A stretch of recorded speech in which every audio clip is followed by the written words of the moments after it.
My name is T. Uglow, and I work for Google in the Creative Lab, and I'm based in Sydney in Australia. And it is a great shame that we can't all be together to do this, but at the same time, how cool.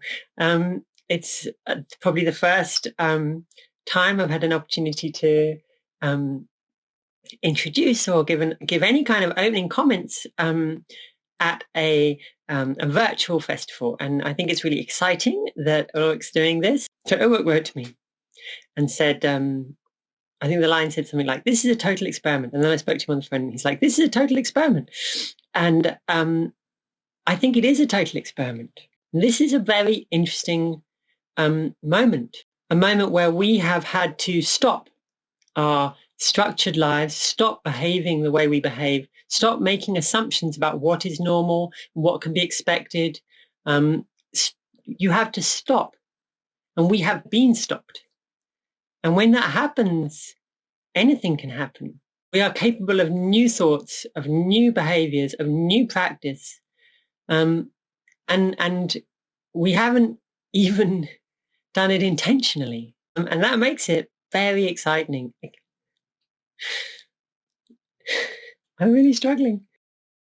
I think that there's an important thing to bear in mind about this idea of fatigue, which is that we are learning. Every moment we are learning. I read a fairly interesting, maybe I can't say I agreed with it, article about the how this was due to the psychological sort of absence. And maybe it's psychology, but I think a lot more is neurology.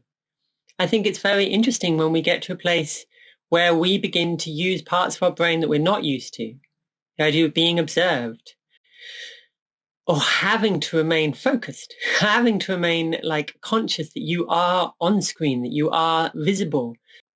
We are, when we use these technologies, this technology on our own, it's quite hard to tell jokes to a small camera. But you have to tell the jokes. You have to leave the silence, I hope. And we begin to move back out into either a real world or into a virtual world. We have other issues. We have a full range of information. And making that real is the great challenge of our time and our experience. And it is through experiments. It's through experiments like this that we learn. Because things don't work as well as maybe they could do. It's because things don't work that we learn. One should never want things to be successful. And I think that the reason it's important is because this is not the last time. This is probably not the last pandemic. This is certainly not the last crisis. We have an environmental crisis that is just as significant and will require just as much sacrifice. And actually, the things that we're learning about what we can live with as a society are probably incredibly useful. My personal belief is that VR is the optimal tool for social communication and exchange. The open potential of all of this technology is incredible. In fact, it reminds me of the early web, where things were possible, where experiments were possible, and where experiments gave birth to the structures that we now consider to be absolute. Those structures are either corporate or legislative or environmental or technical, but we have structures that we have built. And some of those structures, maybe we could rebuild. Maybe we can change those because we are in a time, just as we are in a changed state, like a revolutionary state. I feel almost sad for a generation that grow up always having known the internet, like my children. But I hope that there will always be these sorts of spaces where we are continuing to explore, where we are still in a space where we can do experiments and play with ideas. The potential is huge.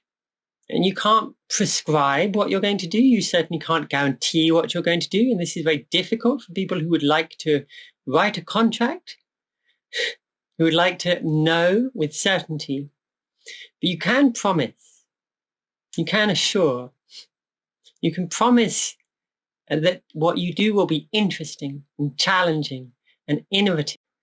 And then we can promise to bring ourselves together in spaces like this, festivals. It allows us to challenge the structures that govern culture, that govern museums, that govern almost every aspect of our cultural world. These are structural things, and there is no reason for those structures to remain intact. The reason they remain intact is because we never challenge them, because we don't have to challenge them. The best bit about something like this festival is that it begins to challenge what's at the heart of culture. It begins to ask questions of how we experience culture, how we experience the world around us, whether the way we have experienced it continues to be the way we should experience it. It brings our world to life in new ways without, hopefully, sacrificing the very human qualities, the stuff we talked about at the beginning, the humanness, things that are lost in the latency of having to compress culture into digital bytes. How do we overcome that? What does it look like? How do we bring it all together? And how do we make that open enough for anyone? These are the challenges, these are the opportunities, and this is the potential of a festival like this. So I hope you enjoy yourselves, and I hope it all works. And I hope bits of it don't work, and I hope we all learn. Thank you, Ulrich, for this opportunity. I hope everyone has a wonderful time.